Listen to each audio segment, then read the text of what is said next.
वेदांत परिभाषा। वेदांत परिभाषा ग्रंथ में पेज नंबर 14 पेज पर प्रथम ही पंक्ति है, तत्र प्रमाकरणम प्रमाणम। मिला। बात यह चल रही है कि वेदांत परिभाषा ग्रंथ के कर्ता धर्मराज भरींद्र इन्होंने इस अपने वेदांत परिभाषा ग्रंथ में ब्रह्मज्ञान, ब्रह्म विषय प्रमाण इत्यादि का निरूपण करने की प्रतिज्ञा की है। अब उनमें से सबसे पहले प्रमाण क्या है, प्रमाण का क्या लक्षण है, इसका निरूपण कर रहे हैं। तो प्रमाण का लक्षण किया। क्या लक्षण किया? तो कह रहे तत्र यह लक्षण घटक नहीं है। तत्र अर्थात जिनका निरूपण हमको इस ग्रंथ में करना है उनमें से, अर्थात ब्रह्मज्ञान, ब्रह्म विषय प्रमाण इत्यादियों में से प्रमाण का लक्षण यह है। क्या? प्रमाकरणम प्रमाणम। प्रमा का जो प्रमा मतलब क्या? प्रमाणापासून, प्रमाण से उत्पन्न होने वाला ज्ञान, वो प्रमा ज्ञान, यथार्थ ज्ञान। उस प्रमा ज्ञान का जो करण अर्थात असाधारण कारण, उसको कहते हैं क्या? प्रमाण। जैसे कि उदाहरण, अयम घट, यह ज्ञान उत्पन्न हुआ तो प्रमा ज्ञान है। उसके लिए करण असाधारण कारण चक्षुरादिक है, अतः चक्षु प्रमाण है। उस प्रकार प्रमा का जो करण उसको प्रमाण कहते हैं। ये प्रमाण का लक्षण हुआ। अब प्रमाण का जो लक्षण किया, उस लक्षण में घटकीभूत पद आया प्रमा। तो प्रमा क्या चीज है? क्योंकि प्रमा समझ में नहीं आएगी तो प्रमा है जिस लक्षण में, वो लक्षण भी समझ में नहीं आएगा। अतः प्रमाण का लक्षण समझने के लिए प्रमाण के लक्षण में घटकीभूत जो प्रमा, उसको भी समझना चाहिए। अतः अगले पंक्ति में प्रमा का लक्षण करने जा रहे हैं।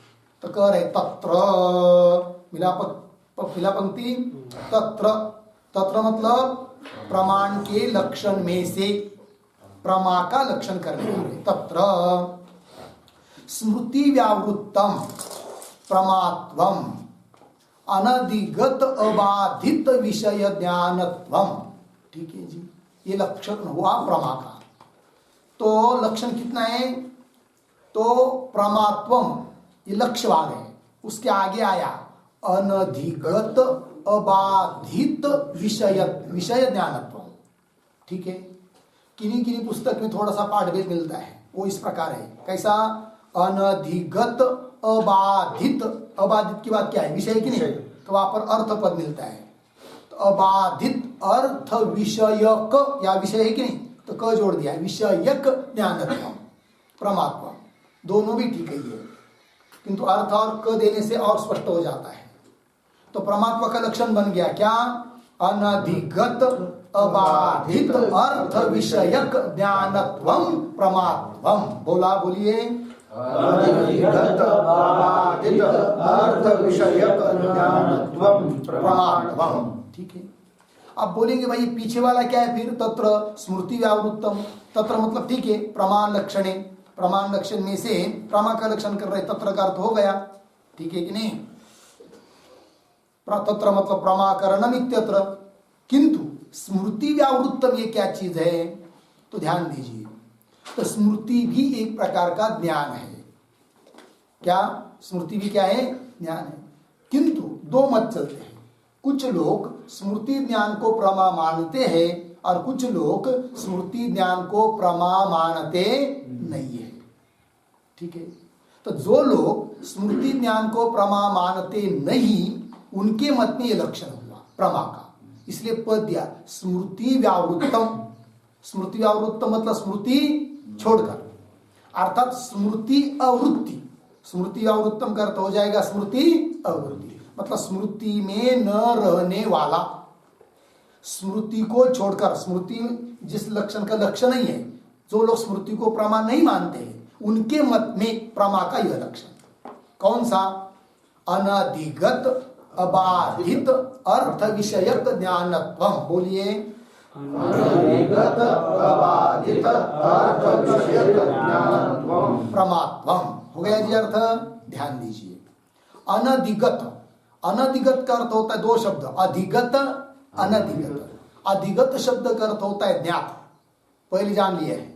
जैसे यहां पर घट रखा है, अभी जान लिया, फिर जान लिया तो ज्ञात हुआ, क्योंकि एक बार पहले जान चुके हैं तो ज्ञात हुआ।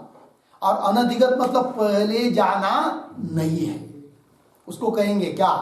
अनधिगत। और पुनः कैसा? अबाधित, जिसका बाध नहीं होता है। जैसे रज्जु के ऊपर प्रतीक सर्प है, सर्प का ज्ञान हुआ अयम सर्प, किंतु सर्प रूप विषय कैसा है? बाधित है। अयम सर्प, इस ज्ञान का विषय जो सर्प, वो कैसा हुआ? बाधित हुआ। और हमको ऐसा ज्ञान चाहिए कि जिसके विषय का बाध न हो, ऐसा जो ज्ञान, उस ज्ञान को कहते हम क्या? प्रमा। प्रमा। किस ज्ञान को प्रमा कहेंगे? जो ऐसा ज्ञान कि उस ज्ञान का विषय पहले से ज्ञात न हो, अनधिगत हो। फिर कैसा हो?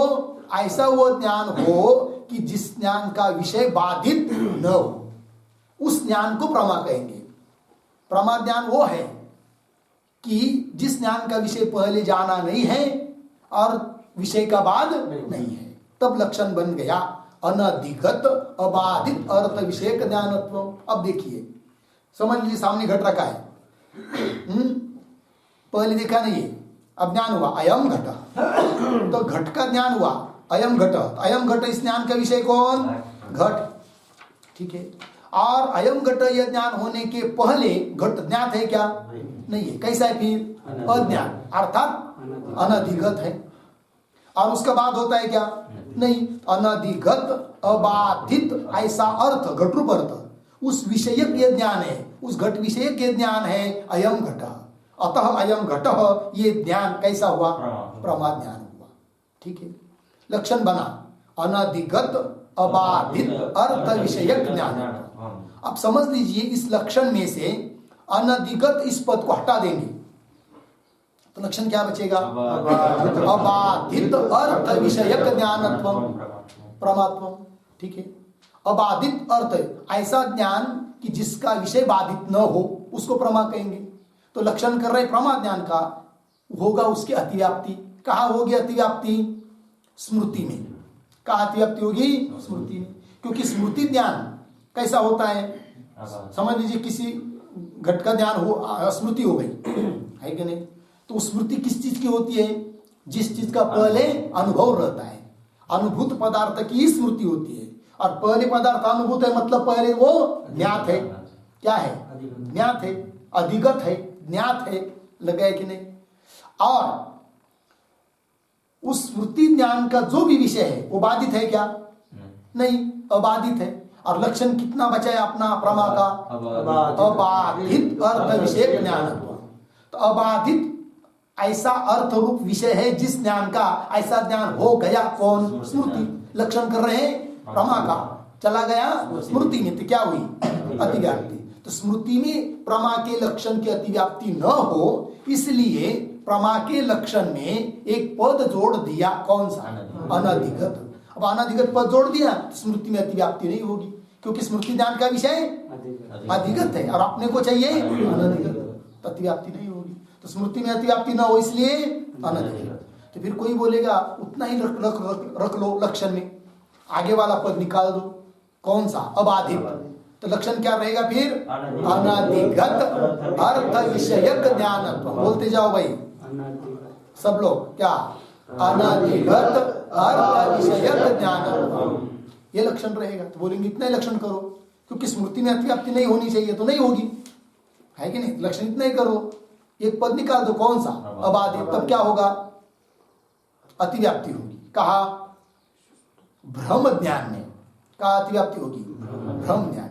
भ्रम ज्ञान जैसे अयम सर्प, तो अयम सर्प यह जो ज्ञान है कि नहीं, ये ज्ञान हुआ। तो अयम सर्प, इस ज्ञान का विषय कौन? सर्प। वो पहले अधिगत है क्या? नहीं है, तो अनधिगत है। तो अनधिगत पहले नहीं जाना हुआ ऐसा अर्थ रूप विषय सर्प, उस विषय के ज्ञान है। तो इस ज्ञान को भी कहना पड़ेगा क्या? प्रमा। किस ज्ञान को?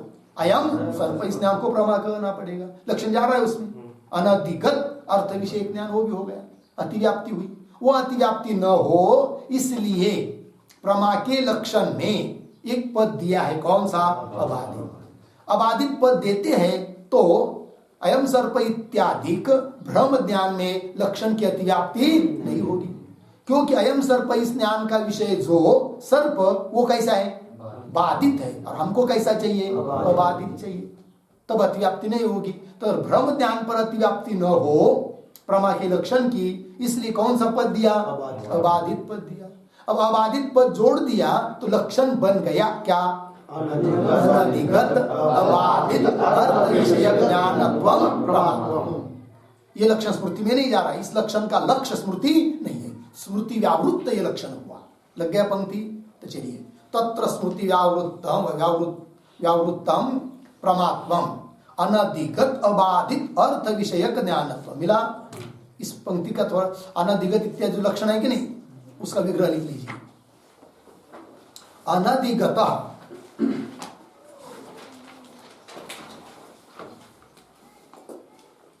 अनधिगत बराबर अज्ञात अज्ञात अर्धविराम अबाधित च अबाधित च यह अर्थ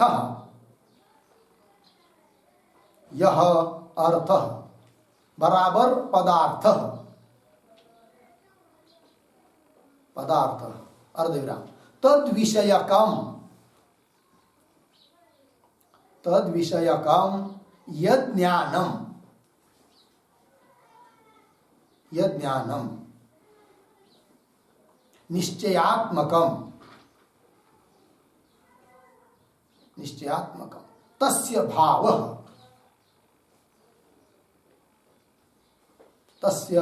भाव बराबर धर्म प्रमात्वम इत्यर्थः।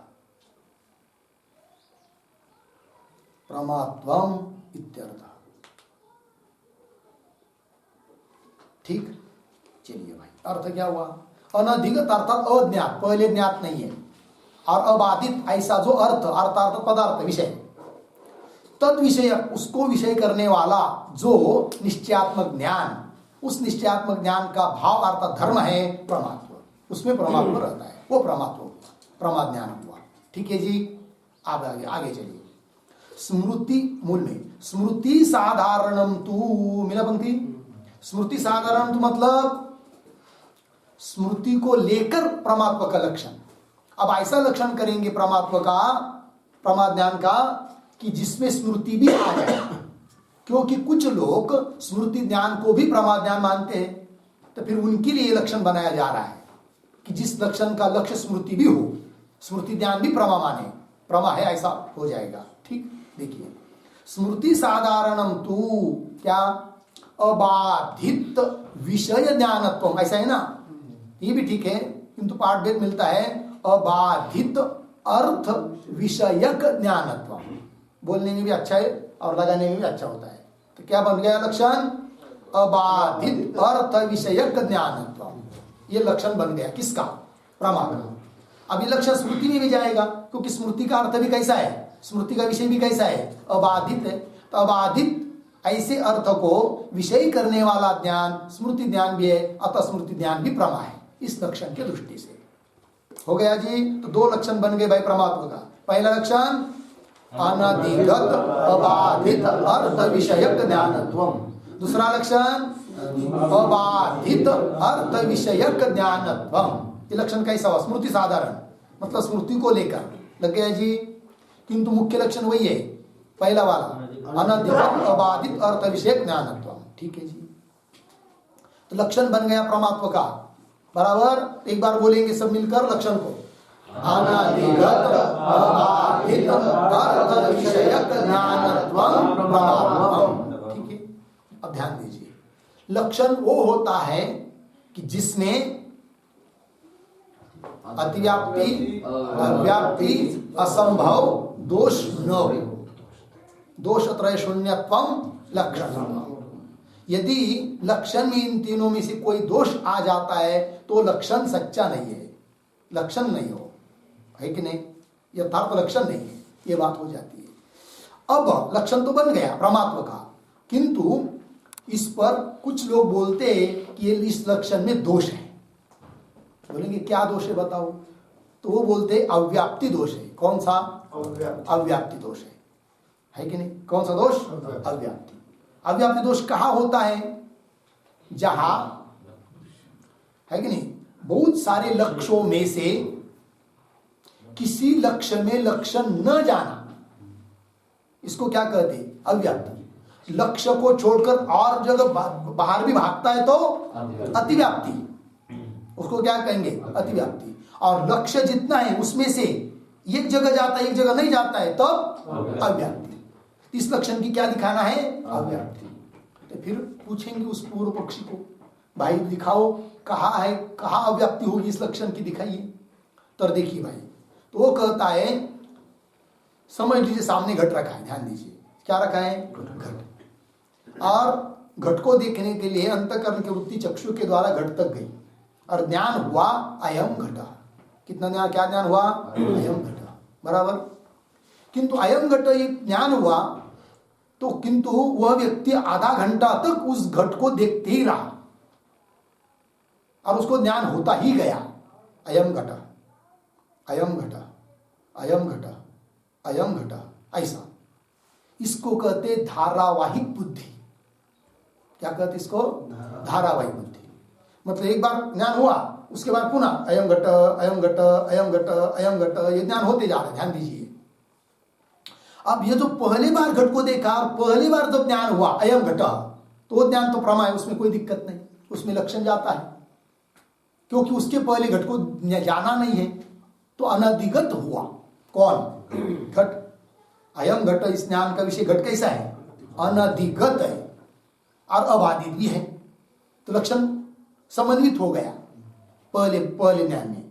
कौन सा लक्षण? अनधिगत अबाधित अर्थ विषयक ज्ञान, बरोबर। किंतु वह व्यक्ति उस घट को आधा घंटा तक देखता रहा और प्रत्येक क्षण में उसको ज्ञान हो रहा है, अयम घट, अयम घट, अयम घट, अयम घट। ठीक। अब पहले ज्ञान अयम घट हुआ, उसमें लक्षण गया, किंतु दूसरे क्षण में जब उसको ज्ञान हुआ उसी घट का अयम घट, तीसरा ज्ञान अयम घट, चौथा ज्ञान अयम घट, तो द्वितीय आदि जो ज्ञान है उसमें लक्षण नहीं जाएगा, जबकि वो भी ज्ञान प्रमा है। तो बोलेंगे भाई दूसरे क्षण में जो उसको ज्ञान हुआ अयम घट, उसमें लक्षण क्यों नहीं जाएगा? तो अपने लक्षण क्या है?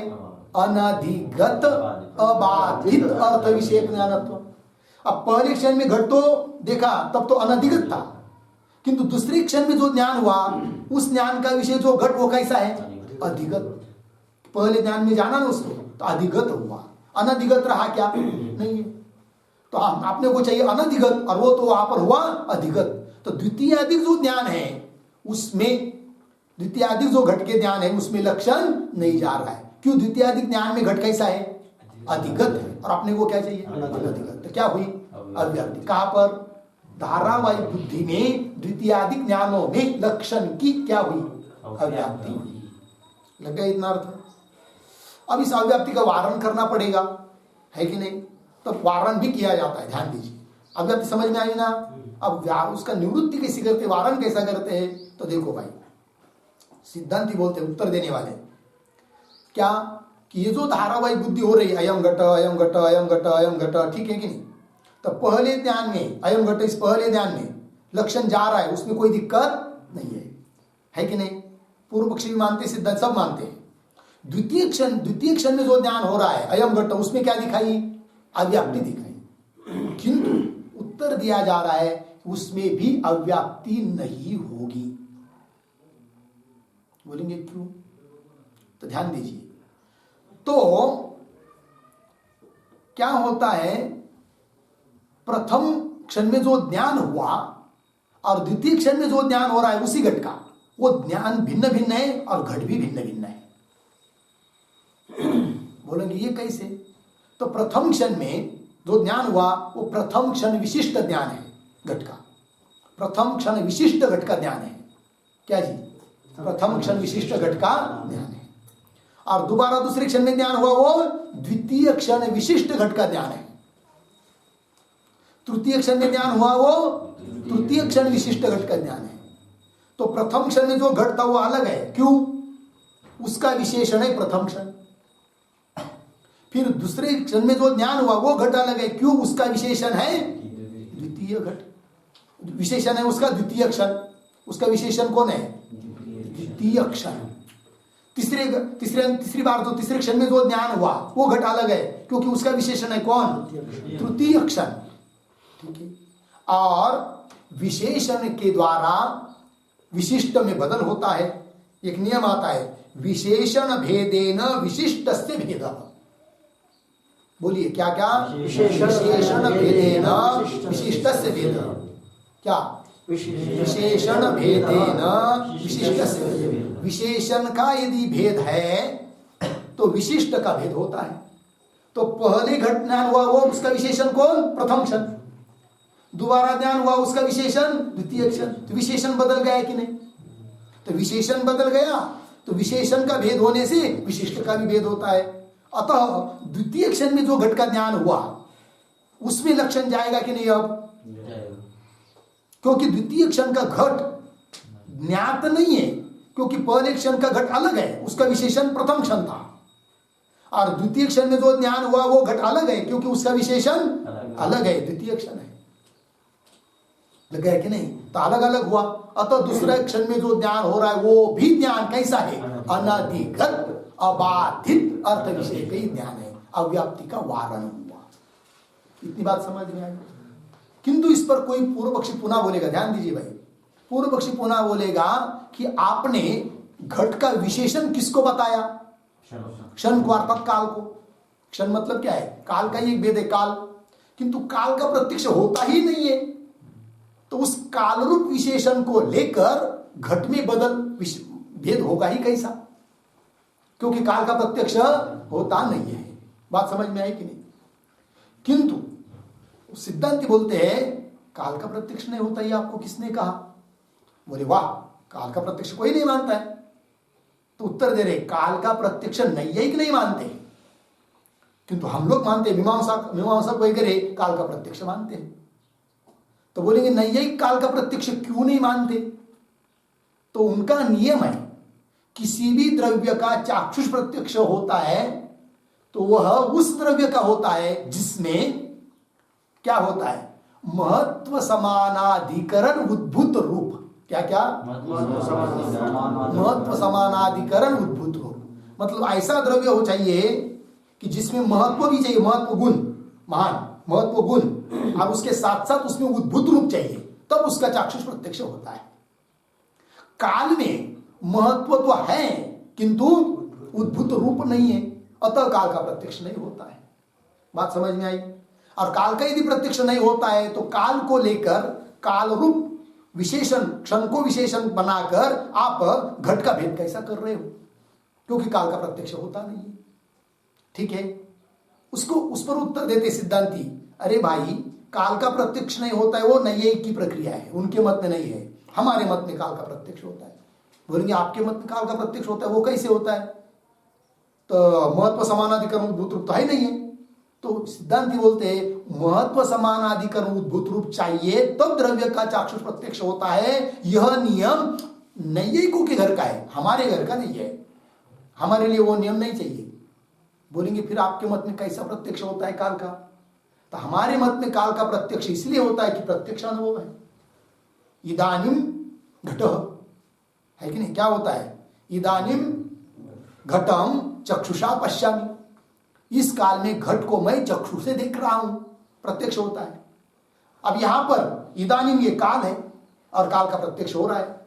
यदि काल का प्रत्यक्ष नहीं मानोगे तो इदानीम घटम चक्षुषा पश्यामि, ऐसा ज्ञान होने पर भी जिसको ज्ञान हुआ है उसको संशय होना चाहिए, क्या घट वर्तमान काल में है या नहीं?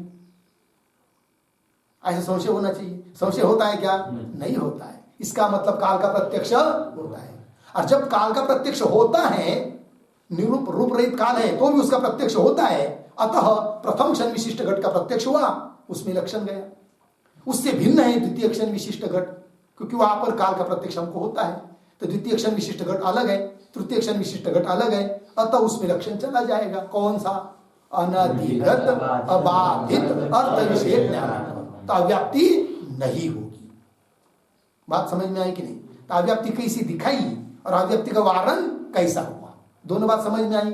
अब पंक्ति को देखिए, निरूपस्यापि कालस्य, मिला पंक्ति, निरूपस्यापि कालस्य इंद्रिय वेद्यत्व अभ्युपगमेन, इंद्रिय वेद्यत्व, इंद्रिय वेद्यत्व का अर्थ लिखिए प्रत्यक्षत्व, इंद्रिय वेद्यत्व मतलब प्रत्यक्षत्व,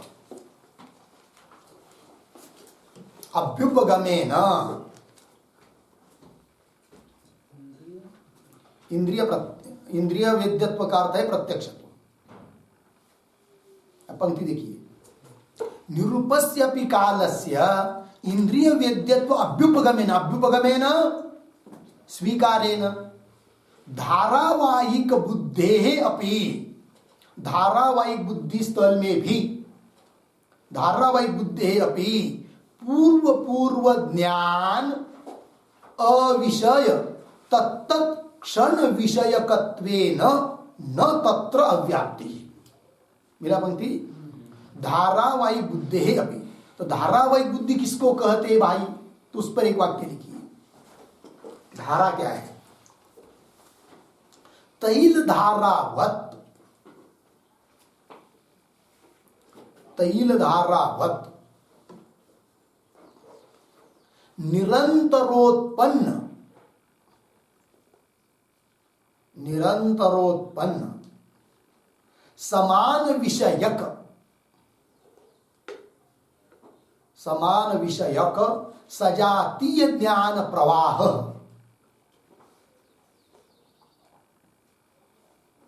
समान विषयक सजातीय ज्ञान प्रवाह धारा, ये ज्ञान की धारा है, प्रवाह धारा। हो गया? देखो भाई, तैल धारावत, तैल की धारा की तरह निरंतर उत्पन्न होता जाता है। निरंतर उत्पन्न क्या?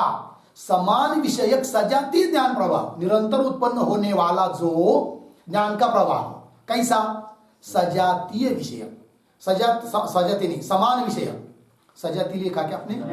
समान विषय, समान विषय मतलब एक ही विषय को ग्रहण करने वाला, जैसे घट सामने एक ही है, समान विषयक, ये समान विषयक जो सजातीय ज्ञान प्रवाह, अयम घट अयम घट अयम घट, और उसका विषय एक ही है घट, है कि नहीं? तो निरंतर उत्पन्न होने वाला जो समान विषयक सजातीय ज्ञान का प्रवाह, उसको कहते हैं क्या? धारा। लग गया जी?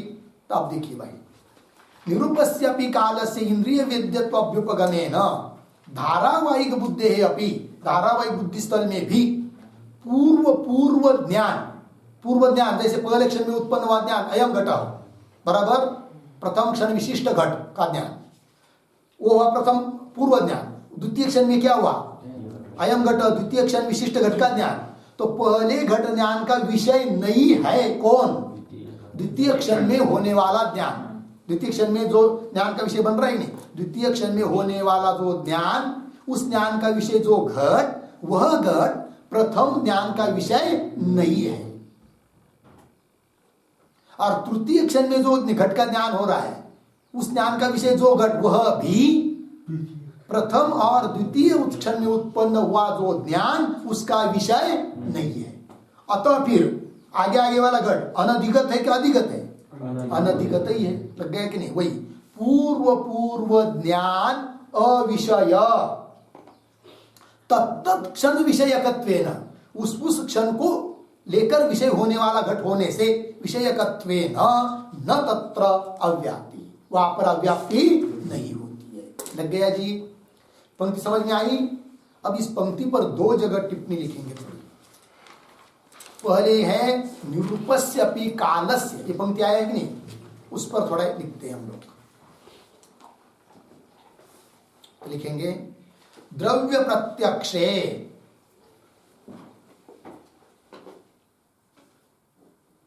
द्रव्य प्रत्यक्षे महत्व समानाधिकरणस, महत्व समानाधिकरणस्य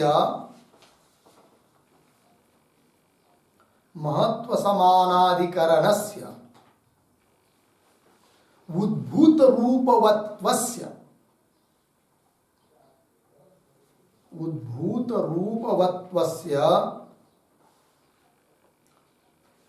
रूपवत्वस्य प्रयोजकत्वात्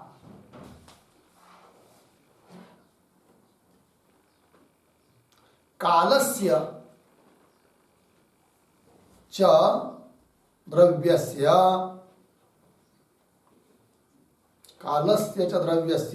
रूपाभावात्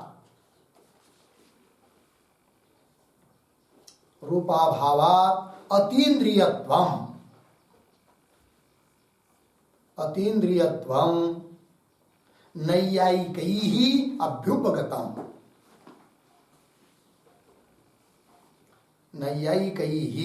अभ्युपगतम्।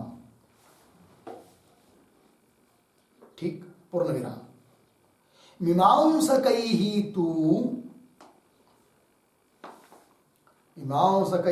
तु तस्य कालस्य इंद्रिय वेद्यत्वम्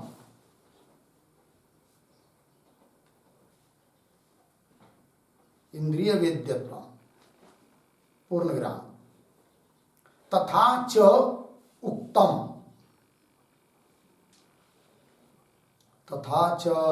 उक्तम उद्धरण चिन्ह में न सोस्ति प्रत्ययो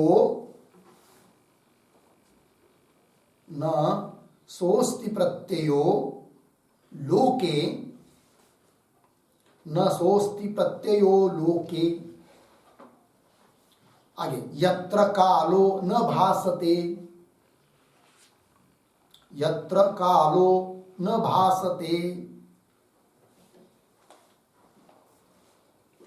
न सोस्ति प्रत्ययो लोके यत्र कालो न भासते उद्धरण चिन्ह बंद। आगे पूर्ण विराम। औपनिषदैः अपि अस्माभिः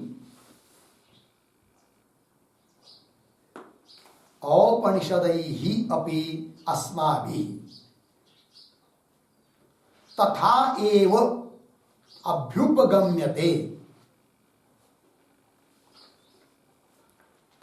एव अभ्युपगम्यते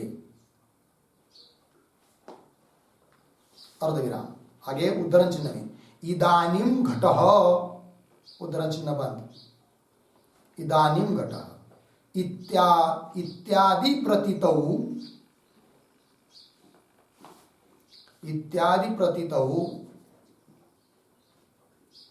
काल विशेषस्य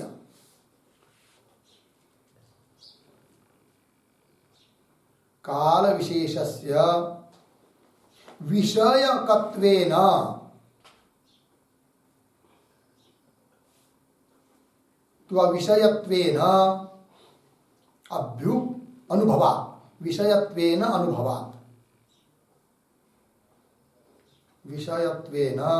अनुभवात् अर्धविराम।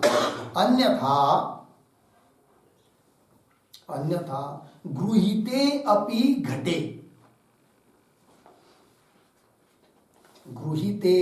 अपि घटे घटः वर्तमानः न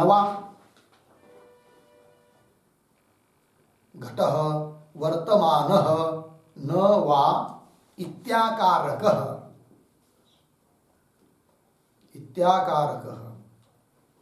वर्तमानता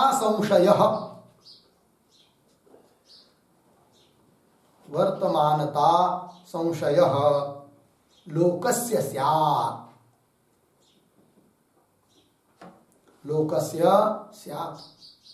पूर्णविराम। न च तथा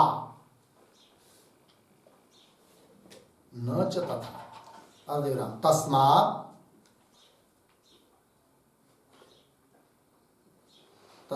कालस्य प्रत्यक्षत्वं स्वीकरणीयम्।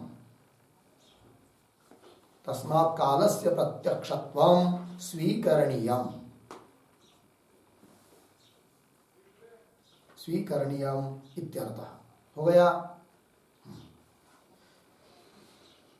तो काल का प्रत्यक्ष मानने क्यों माना जाता है, क्यों मानते हैं मीमांसक लोग, इसका स्पष्टीकरण कर दिया, अर्थ समझा देते थोड़ा सा।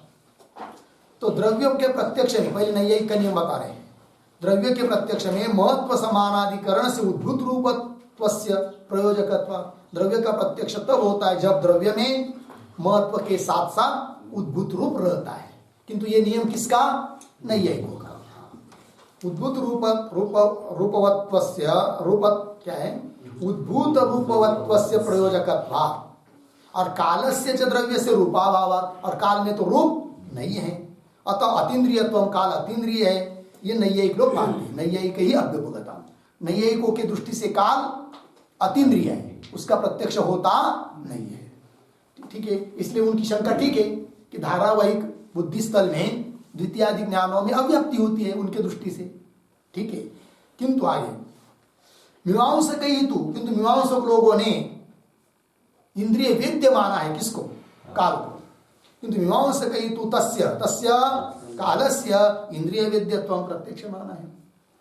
तथा उत्तम उनका वाक्य है मीमांसकों का, क्या, न सोस्ति प्रत्ययो लोके यत्र कालो न भासते। लोके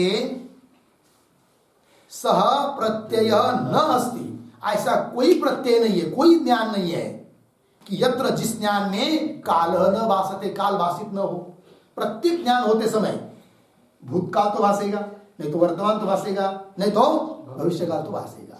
ठीक है ना, मैंने यज्ञदत्त को देखा था तो भूतकाल भाषित हुआ। ठीक है ना, मैं कल ट्रेन पकड़ूंगा तो भविष्यकाल है नहीं, देवदत्त आ रहा है वर्तमान काल। तो काल का प्रत्यक्ष प्रत्येक प्रत्यय के साथ होता ही है। आगे औपनिषद, ठीक है, बोले कोई बोलेगा भाई ठीक है नैयायिकों की बात आपने कहा, मीमांसक की बात कहा, तुम्हारा वेदांतियों का क्या कर रहा है। तब आगे औपनिषद ही अपि अस्माभि, औपनिषद मतलब उपनिषद को मानने वाले हम लोग वेदांती, तथा एवं मीमांसक की तरह हम लोग मानते हैं, है कि नहीं। व्यवहारे भट्ट नया, कुमारी भट्ट का शास्त्र चलता है व्यवहार में। ठीक है जी, तो औपनिषद अपि अस्माभि तथा एव अभ्युपगम्यते, वैसे ही माना जाता है काल का प्रत्यक्ष। बोलेंगे नहीं मानेंगे तो तब क्या होगा, तब दे रहे युक्ति, इदानीम घट, अब घट है, इत्यादि प्रतीत, ऐसी प्रतीति जब होती है तब काल विशेषस्य विषयत्वेन अनुभव, वहां पर उस ज्ञान का विषय जैसा घट है वैसा काल भी है। इदानीम घट, इस ज्ञान का विषय कौन है, घट भी है काल भी है। अन्यथा यदि काल को विषय नहीं मानेंगे तो अन्यथा गृहीते भी घटे, इदानीम घट, घट का ग्रहण होने पर भी घट वर्तमान नवा, घट का ग्रहण हुआ किंतु घट वर्तमान काल में है या नहीं, ऐसा संशय होना चाहिए। होता है क्या, नहीं। इसका मतलब इदानीम घट, इस ज्ञान का विषय जैसा घट है वैसा काल भी है। गृहीते भी घटे घट वर्तमान नवा इत्याकारक वर्तमानता संशय लोकस्य स्यात्, इस प्रकार वर्तमान में है कि नहीं इस प्रकार का लोगों को संशय होना चाहिए, किंतु न तथा, ऐसा संशय तो होता नहीं है। तस्मात् कालस्य प्रत्यक्षत्वं स्वीकरणीयम्, इसका मतलब काल का प्रत्यक्ष मानना चाहिए। हो गया बात, ये बात हो गई। तो पंक्ति चलिए मूल में, निरूपस्यपि कालस्य, अगला पंक्ति, निरूपस्यपि कालस्य इंद्रिय वेद्यत्व अभ्युपगमेन धारावाहिक बुद्धेः अपि पूर्व ज्ञान अविषय तत्त क्षण विषयकत्वेन न तत्र अव्याप्ति। ठीक है, यहाँ पर आया पूर्व ज्ञान अविषय, आया कि नहीं, उस पर भी एक टिप्पणी लिखेंगे छोटी सी। प्रत्यक्ष ज्ञानस्य, सॉरी, प्रथम ज्ञानस्य शुरुआत, प्रथम ज्ञानस्य प्रथम क्षण विशिष्ट, प्रथम क्षण विशिष्ट घटादि विषय, घटादि विषय, अर्धविराम, न तु द्वितीय क्षण विशिष्ट, न तु द्वितीय क्षण विशिष्ट घट, न तो द्वितीय क्षण विशिष्ट घट अर्धविराम तदानीम द्वितीय क्षणस्य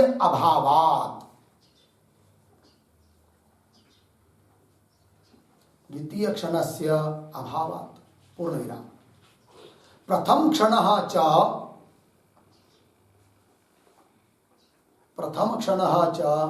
सोत्पत्ति अधिकरण क्षणः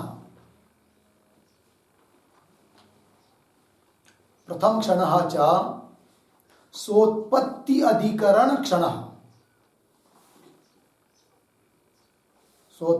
अधिकरण क्षणः पूर्णविराम द्वितीय ज्ञानस्य तु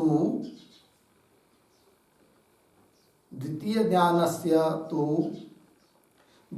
क्षण विशिष्टः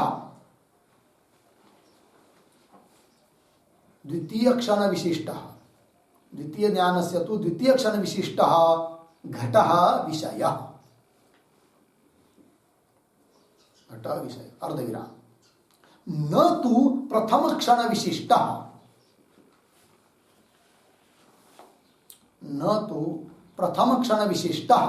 घटः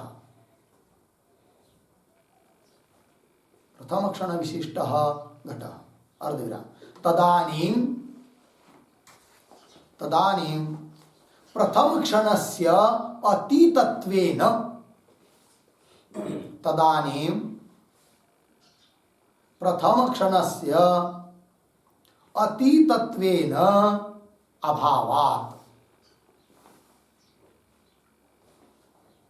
अतीतत्वेन अभावात् पूर्णविराम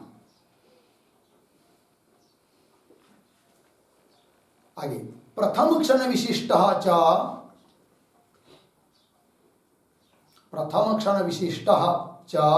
घटादिः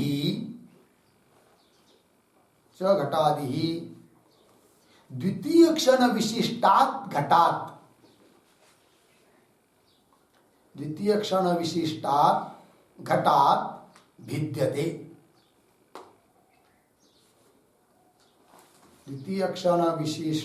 घटात् भिद्यते अर्धविराम विशेषण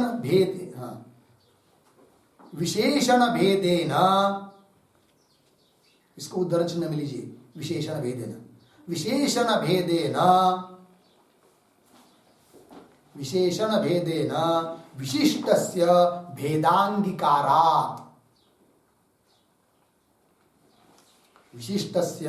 भेदांगीकारात् उद्धरण चिन्ह बंद पूर्णविराम हो गया। ठीक है जी, चलिए भाई सरल है। प्रथम क्षण विशिष्ट घट का जो ज्ञान हुआ है उस ज्ञान का विषय द्वितीय क्षण विशिष्ट घट नहीं है। क्यों? ध्यान दीजिए, पंक्ति न देखते हुए दिमाग लगाएंगे तो अब तो उत्तर मिल जाएगा। प्रथम क्षण विशिष्ट घट का जो ज्ञान है उस ज्ञान का विषय द्वितीय क्षण विशिष्ट घट नहीं है। क्यों? द्वितीय क्षण उस समय उत्पन्न ही नहीं हुआ है। प्रथम क्षण में थोड़ी द्वितीय क्षण उत्पन्न हुआ है। ठीक है, अब दूसरा प्रश्न, द्वितीय क्षण विशिष्ट घट का जो ज्ञान, ध्यान दीजिए, द्वितीय क्षण विशिष्ट घट का जो ज्ञान, दूसरे क्षण में हुआ ज्ञान, उस ज्ञान का विषय प्रथम क्षण विशिष्ट घट नहीं है। क्यों? प्रथम क्षण बीत गया, नष्ट हो गया, अतीत हो गया, अतः द्वितीय क्षण विशिष्ट घट का जो ज्ञान है उसका विषय प्रथम क्षण विशिष्ट घट नहीं बनेगा, और प्रथम क्षण विशिष्ट घट ज्ञान का विषय द्वितीय क्षण विशिष्ट घट नहीं बनेगा। अर्थात प्रथम क्षण विशिष्ट घट ज्ञान अलग है, द्वितीय क्षण विशिष्ट घट अलग है। क्यों? नियम है, विशेषण भेदेन विशिष्टस्य भेदांगीकारः। अतः द्वितीय क्षण विशिष्ट घट ज्ञान, घट में द्वितीय क्षण विशिष्ट घट का ज्ञान हुआ कि नहीं, उसमें अव्याप्ति दिखा रहा था कौन? पूर्व पक्षी। क्यों? वो अधिगत है, अनधिगत का है, किंतु उसको उत्तर दिया क्या? द्वितीय क्षण विशिष्ट घट भी अनधिगत ही है, क्योंकि प्रथम क्षण विशिष्ट जो ज्ञान, प्रथम क्षण विशिष्ट घट का जो ज्ञान है उसका विषय हो ही नहीं सकता कौन? द्वितीय क्षण विशिष्ट घट। क्योंकि द्वितीय क्षण उस समय उत्पन्न ही नहीं हुआ है। अतः द्वितीय क्षण विशिष्ट घट का ज्ञान भी कैसा है? अनधिगत अबाधित विषय, कोई विषय अबाधित घट को ही विषय करने वाला है। और तृतीय क्षण विशिष्ट घट का ज्ञान वो भी अनधिगत अबाधित अर्थ विषय का ही ज्ञान है। अतः धारावाहिक ज्ञान में भी लक्षण की अव्याप्ति नहीं है। किसका लक्षण? परमात्मा का। कौन लक्षण? अनधिगत अबाधित अर्थ विषय ज्ञान। मिला? हो गया ना? समझ में आया? अभी अव्यक्ति का वारण हुआ, अब अच्छे समझ में आया आपको। अभी जो द्वितीय टिप्पणी लिख के दिया है उसका अर्थ थोड़ा थोड़ा बता देते हैं। प्रथम ज्ञानस्य, प्रथम जो ज्ञान हुआ है, प्रथम ज्ञानस्य प्रथम क्षण विशिष्ट घटादि विषय, प्रथम क्षण विशिष्ट घट विषय है किसका? प्रथम ज्ञान का। न तो द्वितीय क्षण विशिष्ट घट, द्वितीय क्षण विशिष्ट घट प्रथम ज्ञान का विषय क्यों? तदानीम, तदानीम प्रथम ज्ञान में, तदानी मतलब प्रथम क्षण विशिष्ट घट का जो ज्ञान हुआ, पहला ज्ञान, उस समय द्वितीय क्षण से अभाव, द्वितीय क्षण उत्पन्न ही नहीं हुआ था, अभाव है। लग गया जी? इसलिए प्रथम क्षण विशिष्ट घट का ज्ञान उसका विषय, उसका विषय द्वितीय क्षण विशिष्ट घट नहीं है। लग गया जी? चलिए आगे आगे। प्रथम क्षणश्च, प्रथम क्षण मतलब क्या भाई? प्रथम क्षण किसको कहेंगे? प्रथम क्षण का मतलब है सोत्पत्ति अधिकरण क्षण, स्वज्ञान। जिस क्षण में ज्ञान उत्पन्न हुआ उस ज्ञान की उत्पत्ति का अधिकरण क्षण, वो हुआ प्रथम क्षण। लग गया जी? फिर उसके आगे वाला द्वितीय क्षण, आगे वाला तृतीय क्षण, ये चलती जाएगी धारा। आगे चलिए। अब द्वितीय ज्ञान से तू, अब द्वितीय जो ज्ञान हुआ, दूसरा ज्ञान, उसका विषय प्रथम क्षण विशिष्ट घट बनेगा क्या? नहीं। क्यों? प्रथम क्षण अतीत हुआ, वही लिखा है। द्वितीय ज्ञान से तो द्वितीय क्षण विशिष्ट घट विषय, द्वितीय ज्ञान का विषय कौन? द्वितीय क्षण विशिष्ट घट। कौन नहीं? प्रथम क्षण विशिष्ट घट नहीं।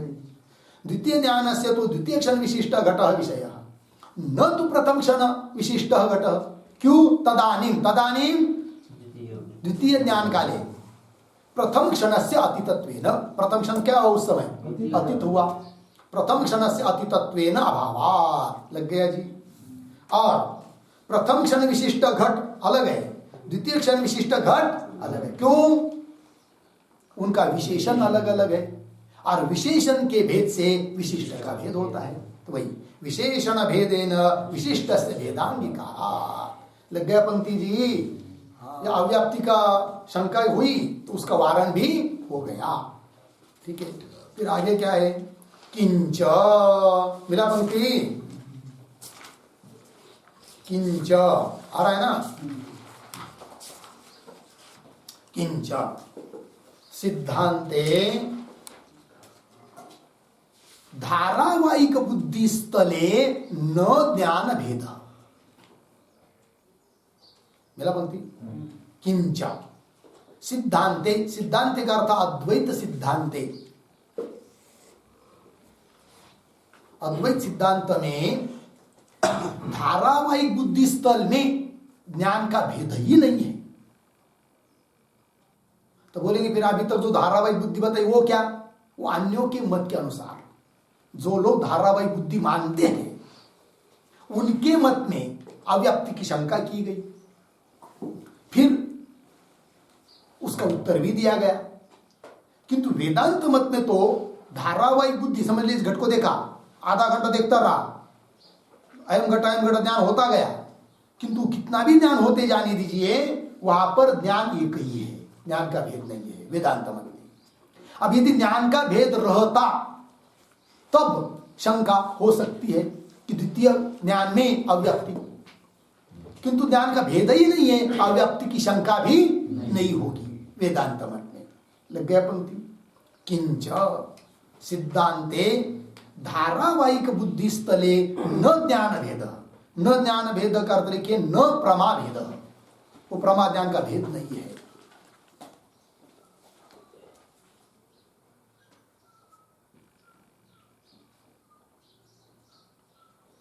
ठीक है, अभी जो किंचादि पंक्ति आई कि नहीं, उसके अवतरणिका के रूप में एक वाक्य लिख लेंगे, तब पीछे का और अभी का अलग अलग स्पष्ट बोध होगा। तो लिखिए, पराभ्युपगतम, पराभ्युपगतम धारावाहिक ज्ञान भेदम,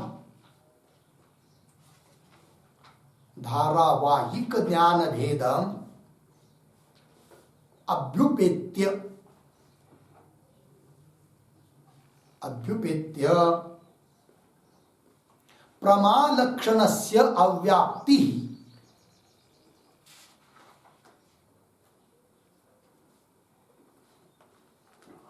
प्रमालक्षणस्य अव्याप्ति परिहृता, परिहृता। ठीक है, पूर्ण विराम। इदानीं स्वसिद्धांतं दर्शयितुं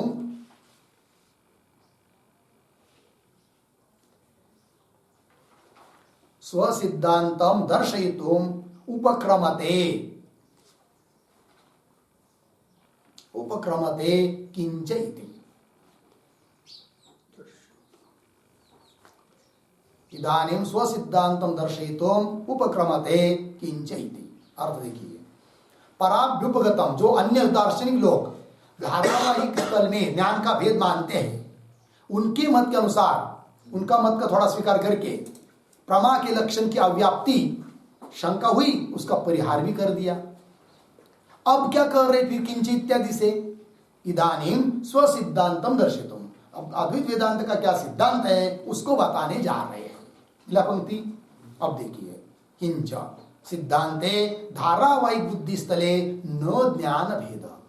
फिर क्या है भाई, तो किंतु, मिला पंक्ति, किंतु यावत घटस्फुरणम तावत घटाकार अंतकरण वृत्ति ही एका एव, न तु ज्ञान न तु नाना। ठीक है ना, क्यों, फिर वृत्ति में कब ज्ञान दूसरी वृत्ति हो जाती है, तब आगे कह रहे, पहले इतने को समझ लीजिए। किंतु, मिला पंक्ति, किंतु यावत घटस्फुरणम, यावत, यावत का अर्थ लिखिए यावत कालम,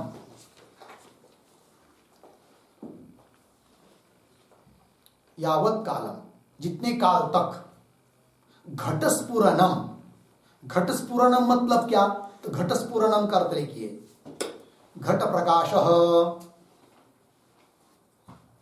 घट प्रकाश अर्धविराम, घट अस्ति, घट अस्ति अर्धविराम, प्रकाशते,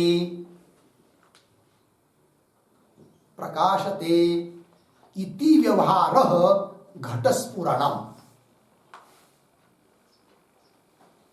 इति व्यवहारः घटस्फुरणम्। ठीक, इसको कहते घटस्फुरण। कैसे, घट का प्रकाश, घट का ज्ञान, किंवा घट अस्ति यह व्यवहार, किंवा घट प्रकाशते, घट प्रकाशित हो रहा है, इति व्यवहार, इस प्रकार का जो व्यवहार उसको कहते हैं क्या, घटस्फुरण। तो पंक्ति देखिए आप, किंतु यावत मतलब यावत कालम, जितना काल तक घट का स्फुरन मतलब घट का ज्ञान हो रहा है कि नहीं, अयम घट, तावत, तावत मतलब तावत कालम, तावत का अर्थ तावत कालम, घटाकार अंतकरण वृत्ति, घट के आकार आकार जो अंतकरण की वृत्ति, वृत्ति रूप ज्ञान, वो एका एव, एक ही है, उसमें भेद नहीं है। जैसे उस ज्ञान में भेद, वृत्ति रूप ज्ञान में यदि भेद होता तब तो द्वितीय ज्ञान में अव्यक्ति हो रही शंका होती, किंतु वृत्ति रूप ज्ञान कैसा है, एक ही है।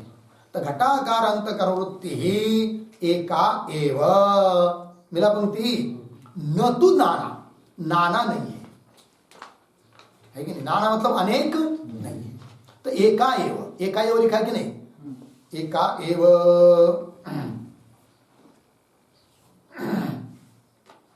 लग गया जी। तो एका एव, न तु नाना, नाना नहीं है। क्यों नाना नहीं है, कारणाभाव, कोई नाना मानने में कारण नहीं है, और गौरव दोष भी आता है नाना मानने में, है कि नहीं। घटाकार वृत्ति हो गई, बार बार आधा घंटा तक देख रहा है, तो नाना वृत्ति मानना क्या है, गौरव दोष है, और नाना वृत्ति मानने में कोई कारण भी नहीं है। इसीलिए न तु नाना ये लिखा है कि नहीं, उस पर शेष वाक्य लिखिए, कारणाभावात् गौरवाच्च इति भाव, कारणाभावात् गौरवाच्च इति भाव। नाना क्यों नहीं है? कारण नहीं नाना होने में, और गौरव भी आएगा। हो गया जी। चलो, अब प्रश्न होगा कि वो वृत्ति, घटाकार वृत्ति एक बार हुई है, हमें घटाकार वृत्ति हुई आधा घंटा तक, तो फिर वो वृत्ति, दूसरी वृत्ति होगी ही नहीं क्या? वो नष्ट ही नहीं होगी क्या? दूसरी नाना वृत्ति होगी ही नहीं क्या? दे रहे वृत्ते है, आगे पंक्ति, वृत्ते है स्वविरोधी वृत्ति उत्पत्ति पर्यंतम स्थायित्व अभ्युपगमा। ये वेदांत मत में माना गया। वृत्ति स्थायी तब तक है जब तक उसके विरोधी दूसरी वृत्ति उत्पन्न नहीं होती है। स्ववृत्ति, स्वविरोधी वृत्ति उत्पत्ति पर्यंतम, जैसे स्व घटाकार वृत्ति है कि नहीं, वो जब तक घट को देखते रहेंगे तब तक एक ही वृत्ति है। कब तक? जब तक उसके विरोधी दूसरी वृत्ति उत्पन्न नहीं होती है। जब घटाकार वृत्ति छूट गई, पटाकार हुई, तब घटाकार वृत्ति के विरुद्ध वृत्ति उत्पन्न हो गई। कौन सी? पटाकार। तब वृत्ति दूसरी हो गई। जब तक घटाकार वृत्ति की विरोधी वृत्ति उत्पन्न नहीं होती, पटाकार मटाकार इस प्रकार की, तब तक वो घटाकार वृत्ति एक ही मानी गई है। वृत्ति रूप ज्ञान एक ही माना है।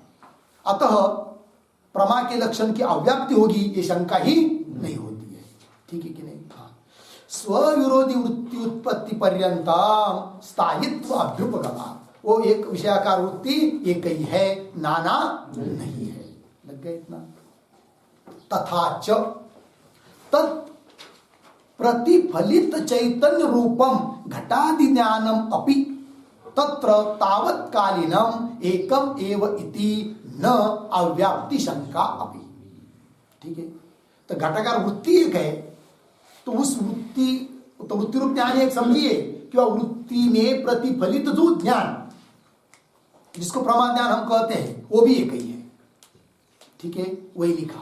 तथा च तत्प्रतिफलित चैतन्य रूपम, मिला पंक्ति, तो उसका पर्याय शब्द लिखिए, तत्प्रतिफलित चैतन्य रूपम कर लिखिए, वृत्ति प्रतिबिंबित चैतन्य रूपम।